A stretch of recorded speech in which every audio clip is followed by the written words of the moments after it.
Lo dijo en la primera hora. Vamos a seguir hablando de la inseguridad, qué está pasando en nuestro país en lo que tiene que ver con los casos de extorsión. Revisábamos la información que publicaba Inside Crime recientemente, que da cuenta del número de casos de extorsión registrados en nuestro país y que se ha disparado en este último año, según se reporta.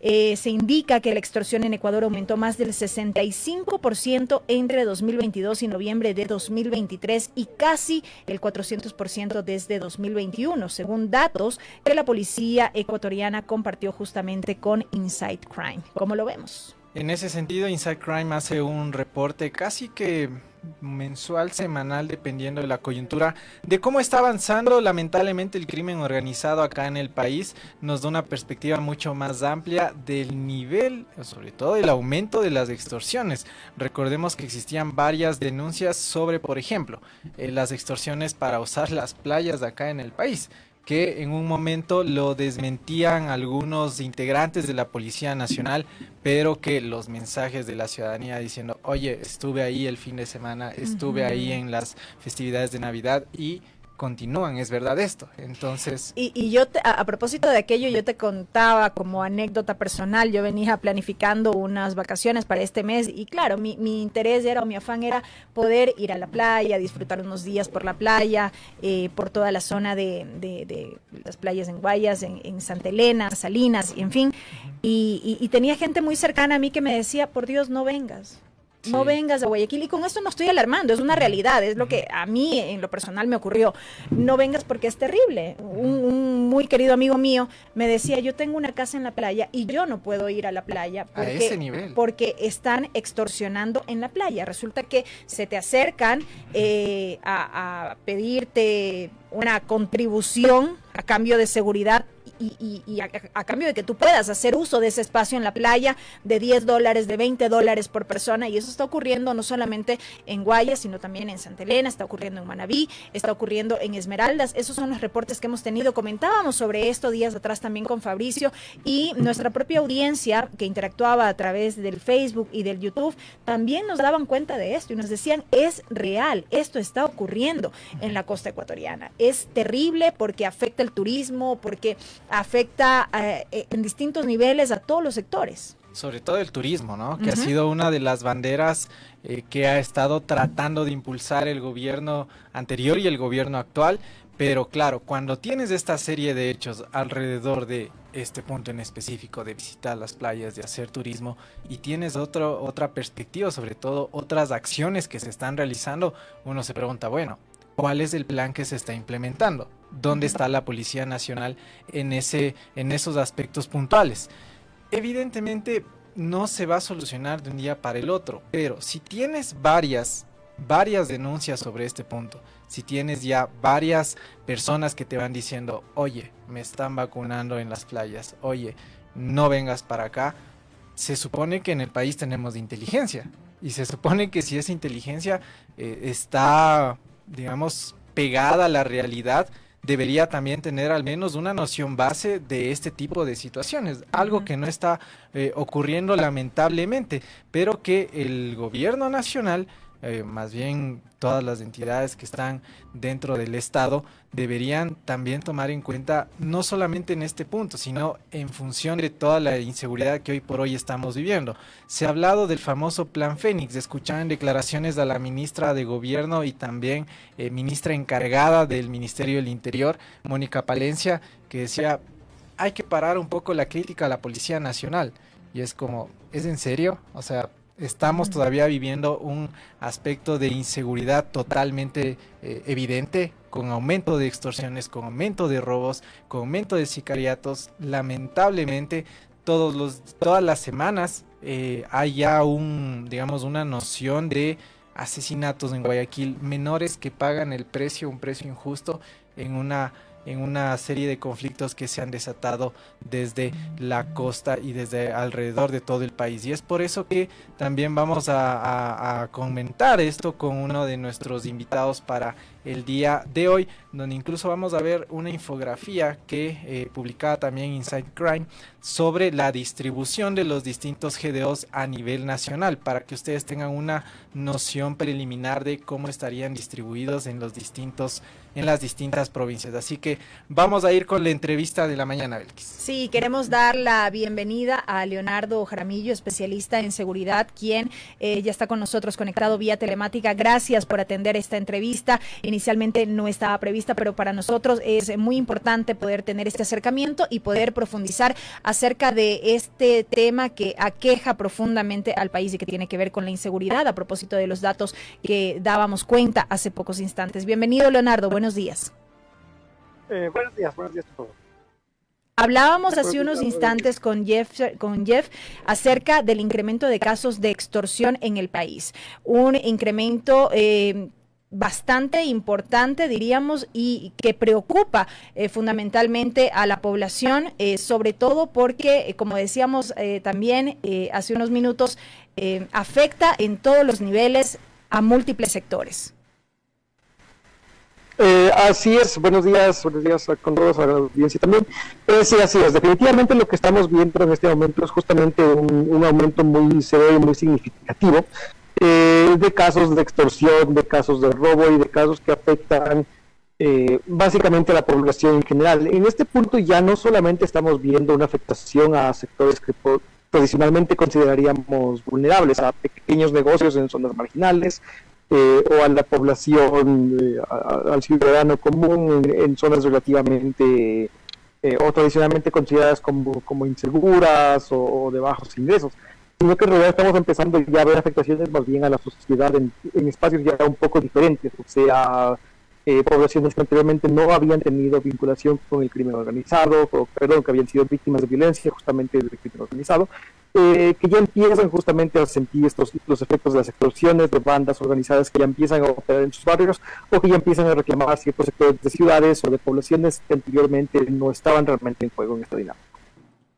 Bien, en ese sentido, Leonardo, muy buenos días y gracias también por aceptar la entrevista. El comunicado que enviaba ayer, por ejemplo, desde el Cantón Sucre, diciendo que se van a suspender todas las actividades que se tenían planeadas para fin de año.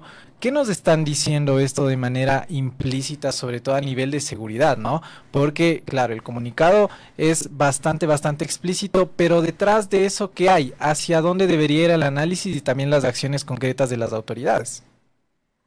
Bueno, por un lado está el hecho de que la delincuencia siempre termina teniendo un cierto efecto prohibitivo sobre las personas. O sea, es que, por ejemplo, en cierto sentido lo que dicen algunas personas es que el país se está volviendo a invivir, ¿ya? ¿Qué significa vivir en un país o vivir en una ciudad? Significa poder salir al trabajo, hacer las compras, poder ir de paseo. Eso es lo que significa eso, ¿ya? No solamente es del trabajo a la casa o de la casa al trabajo.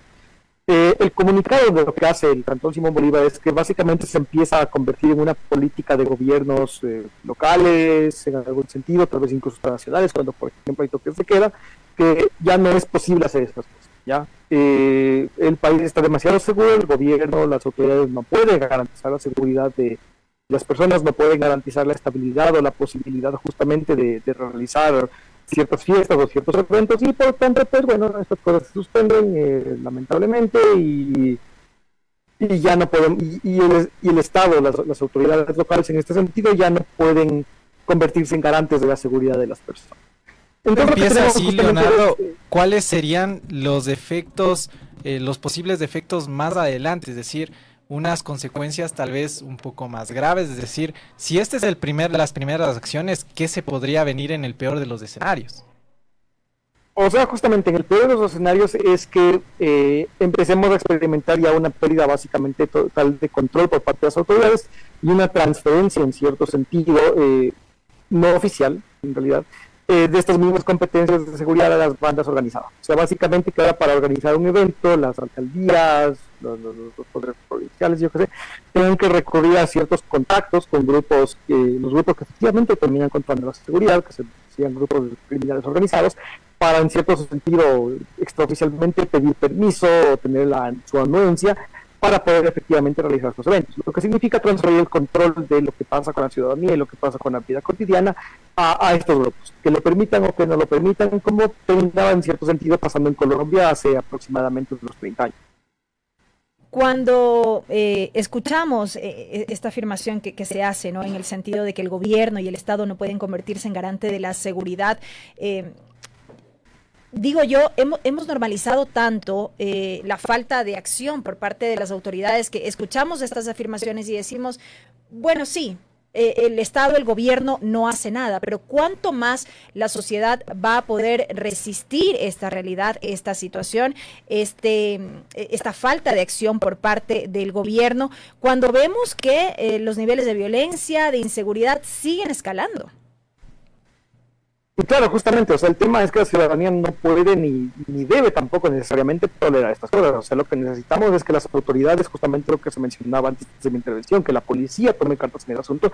Y por tanto, claro, son autoridades, son entidades, son instituciones que no están más allá del reproche, al contrario. O sea, tenemos que exigirles que cumplan su trabajo. O sea, para esto van a necesitar fondos, necesitan recursos, necesitan inteligencia, necesitan un trabajo que realmente no se ha hecho en la última década, si es que no más tiempo. Pero que ya empieza a volverse urgente. O sea, las capacidades en este momento ya están desbordadas, el trabajo preventivo no se hizo y estamos pagando las consecuencias en este momento. Eso no significa que la tendencia sea irreversible, pero va a ser mucho más complicada ahora de lo que hubiese sido prevenir estas situaciones hace incluso solamente un lustro. Pasa por un tema de recursos también. También pasa por un tema de recursos, dotación de armas, dotación de vehículos, dotación de equipos informáticos, dotación de sistemas de monitoreo. En realidad sí requiere de una importante inversión en términos de recursos materiales y obviamente una depuración del talento humano. O sea, necesitamos una policía, unas cortes en realidad también que trabajen, que procesen los casos y que efectivamente lo hagan apegados al derecho, lo hagan apegados a las leyes. El Ecuador en realidad, yo sé que nos rasgamos mucho las vestiduras con el mal trabajo que se suele hacer con las leyes. El Ecuador no tiene malas leyes para combatir estas cosas. Se van a hacer nuevas, por supuesto que sí, pero es que la ley incluso que tenemos ahorita no se aplica, pues en realidad estamos en nada. Aquí en realidad hay que tener mucho cuidado también justamente con el sistema judicial, con las cortes, porque por maravilloso que sea el trabajo de la Policía Nacional y arresta a todos y cada uno de los detenidos, sospechosos e involucrados en un delito, si las cortes no procesan el caso, estas personas simplemente salen libres porque expidan las causas. Leonardo, y con los anuncios que se ha hecho desde el gobierno nacional del Plan Fénix, que mencionaba el presidente Daniel Noboa, por ejemplo, el caso Metástasis es parte del Plan Fénix, llegó a decir. ¿Usted ve desde la perspectiva del análisis de especialista en el que usted ve un plan al menos con una hoja de ruta de las acciones que se están tomando a nivel país? ¿Existe o ve un Plan Fénix realmente, Leonardo? En realidad el Plan Fénix creo que lo que en este momento comprende es una serie de acciones que sí son necesarias para la seguridad en el país, pero también tengo que ser crítico en el sentido de, justamente creo que todavía es básicamente solamente un agregado de, bueno, tenemos que hacer este montón de cosas, sin que necesariamente haya una gran coherencia o un objetivo de largo plazo absolutamente claro. O sea, dotar a la policía, a hacer investigaciones, como por ejemplo el caso Metástasis, empezar a depurar cortes, depurar cúpulas de seguridad, policiales o lo que sea, son cosas que sí tienen que hacer. La pregunta es, bueno, una vez que hagamos esto, bueno, ¿y cuál sería el siguiente paso? Y un poco el Plan Fénix nos deja un poco en veremos en ese sentido. En realidad, como una serie de políticas sí son pasos importantes para la seguridad, ahora un poco del orden o hasta dónde nos va a llevar hasta largo plazo, todavía es algo que tenemos que ver. Creo que es un inicio, pero definitivamente necesitamos un plan a largo plazo que además tenemos que tener en cuenta. El gobierno de Daniel Noboa que está proponiendo este plan es un gobierno que va a durar un año y medio. Cualquier política pública de seguridad, llamémosla Plan Fénix, plan lo que sea, es un plan que tiene que durar por lo menos aquí los próximos 10, 15 años. O sea, el problema con la inseguridad que estamos viviendo no es un tema que solamente se arregla con más armas para la policía o más empleo. Es un problema de que tenemos ahorita la integración o la vinculación entre el crimen organizado y las instituciones públicas, y esto tiene que pasar por una depuración, por un debilitamiento de estas redes que no es fácil, no lo han logrado en México, ha tomado años en Colombia y todavía, décadas en Colombia en realidad, y todavía no se concreta. aquí estamos en realidad justamente para algo muy largo. El plan Fénix no tiene esa visión todavía de largo plazo y eso sí es una cuestión un poco preocupante. Leonardo, cuando decimos que el plan contiene acciones importantes que deben adoptarse, ¿a cuáles nos referimos? Y hago esta pregunta porque a ciencia cierta no conocemos el detalle del plan. Es más, ese es uno de los aspectos que ha sido cuestionados a este gobierno porque no se ha oficializado hacia dónde apunta, qué tipo de acciones contempla, más allá de lo que tú hacías referencia, Jeff, respecto del caso Metástasis, que también lo había referido el presidente Noboa, pero fuera de aquello no se conoce a detalle el plan, o al menos en términos generales. Sí, en realidad lo que el plan Fénix justamente en realidad tampoco hay una gran divulgación de lo que contiene. De las pocas cosas de las que se sabe justamente tiene que ver con estas depuraciones, con limpiezas interior de instituciones públicas, con dotación de equipos y con generación de más sistemas para básicamente investigación e inteligencia. Eso es literalmente todo lo que al menos hasta donde yo tengo conocimiento, son básicamente los grandes elementos que contiene. Entiendo que tiene más cosas, pero tampoco tengo un conocimiento profundo. Ahora, los temas justamente relacionados con investigaciones tipo caso Metástasis o equipos informáticos para monitoreo, vigilancia, inteligencia y análisis son cosas que de todos modos el Ecuador necesita. Los sistemas de inteligencia del Ecuador están sumamente debilitados, o sea, más allá de un breve momento cuando se usó para la investigación criminal hace, que será unos 15 años durante el gobierno de Rafael Correa, incluso dentro de ese mismo gobierno esos sistemas terminaron perdiendo. Entonces, realmente tenemos un problema súper fuerte en términos de la capacidad del Estado para detectar, identificar y poder perseguir e investigar estos delitos. El plan Fénix promete algunos insumos para esto, al menos lo que yo he visto, obviamente no es completo. Pero bueno, son capacidades que sí se tienen que recuperar y el hecho de que estén en el plan Fénix, pues alguna esperanza sí nos da. Y ahí también pues llega el término famoso que hablan muchos de los especialistas, que es también llegar con soluciones en políticas públicas, ¿no? Dicen hay que atacar también desde ese sentido, es sobre todo una problemática que tiene que ver con un nivel y sobre todo con acciones en la sociedad. ¿A qué se refieren con eso en específico, Leonardo, y hacia dónde deberían apuntar las famosas políticas públicas que se las menciona en todos los análisis, pero que poco también se lo ve en la práctica, ¿no? Bueno, cuando hablamos justamente de apuntar o de mejorar la gestión de seguridad en términos de políticas públicas, justamente en realidad se puede hablar de varias cosas. Por ejemplo, si es que estamos hablando en las ciudades, de mantener mejoras en el espacio público, mantener zonas iluminadas, tener el espacio público razonablemente limpio, por ejemplo, no tener sitios donde sea fácil esconderse, por ejemplo, para emboscar a las personas, cosas así. Obviamente que no es fácil, no es que vamos a tener una ciudad completamente visible, clara y transparente, pero sí empezar a mejorar la gestión y la seguridad en ese sentido. Poder, por ejemplo, tener acceso a los famosos UPCs, ¿ya?